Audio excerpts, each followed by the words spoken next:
Hello, bienvenue dans ma night routine. En ce moment, j'essaie vraiment de changer mes soirées. Avant, je me mettais dans mon lit, je scrollais pendant des heures sans même m'en rendre compte. Et maintenant, j'essaie vraiment de faire les choses un peu plus consciemment. Et surtout d'arrêter de scroller avant de dormir. J'essaie de prendre une douche tranquille, de lire un peu, de faire du coloriage, enfin des activités manuelles, mais qui sont pas sur les écrans. Donc je m'emmène à ma petite night routine.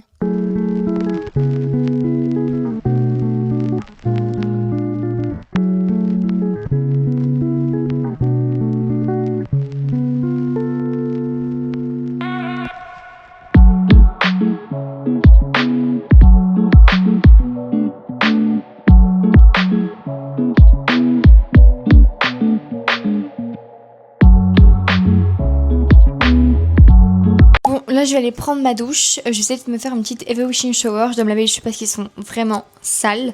D'ailleurs, je voulais vous parler du brossage à sec. Je sais vraiment d'être ultra régulière en ce moment. Je le fais toujours avant de prendre ma douche. Ça permet vraiment d'améliorer la circulation du sang, etc. Et moi qui suis sujette à la cellulite, voilà, j'ai pas de chance.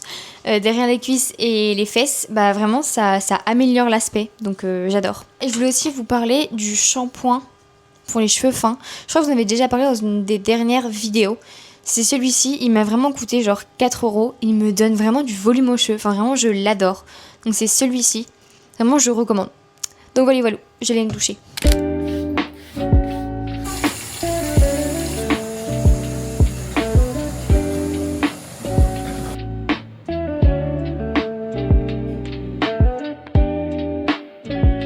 Bon, du coup, là, je vous retrouve après ma douche. Je vais faire maintenant ma skincare.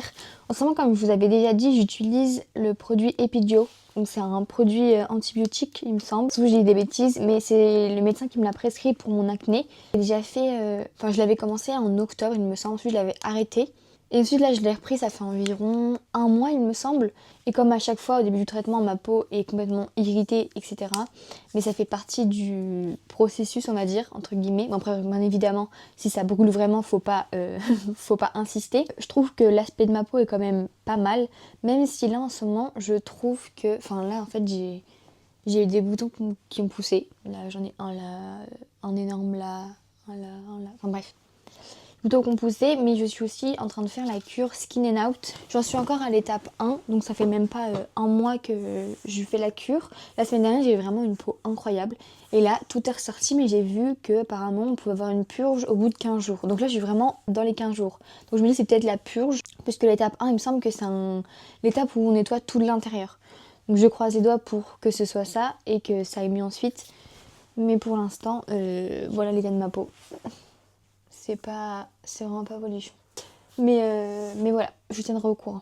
Je m'affiche vraiment sur YouTube, c'est une catastrophe.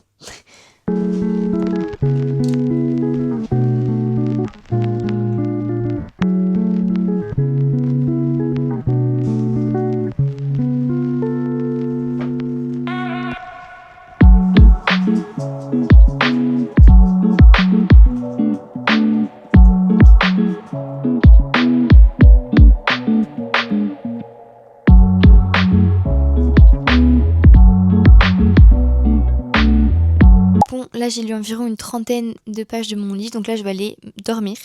D'ailleurs, en ce moment, j'essaie toujours de dormir à des heures fixes et de me réveiller à des heures fixes et de toujours aussi faire en sorte de ne pas me réveiller en plein milieu d'un cycle. Je pense que je vous en avais déjà parlé, mais c'est vraiment important de ne pas se lever en plein milieu d'un cycle et de vraiment essayer de respecter ces cycles. Moi, je cherche sur Google, par exemple, à quelle heure se réveiller. Ensuite, il y a une application, enfin il y en a plusieurs d'ailleurs, enfin des sites web, où par exemple tu dis que tu veux te réveiller à 7h, ou tu dis que tu veux te coucher à 22h, et ça te dit les heures idéales à laquelle il faut soit t'endormir, soit te réveiller pour pas justement te réveiller en plein milieu d'un cycle. Vraiment, depuis que je fais ça, je vois vraiment une différence sur mon énergie au réveil, parce que j'ai souvent tendance à, quand je me réveille, à être fatiguée comme si j'avais pas dormi. Et là, je trouve vraiment qu'il y a une différence. Aussi, pas utiliser son téléphone le soir, ça change aussi vraiment tout. Enfin, je vois vraiment une énorme différence quand je scrolle avant de dormir et quand je scrolle pas. Donc vraiment, éviter de scroller, c'est vraiment la base pour avoir un bon sommeil. Donc voilà. Je pense que cette vidéo va être très courte, mais j'espère quand même qu'elle vous plaira.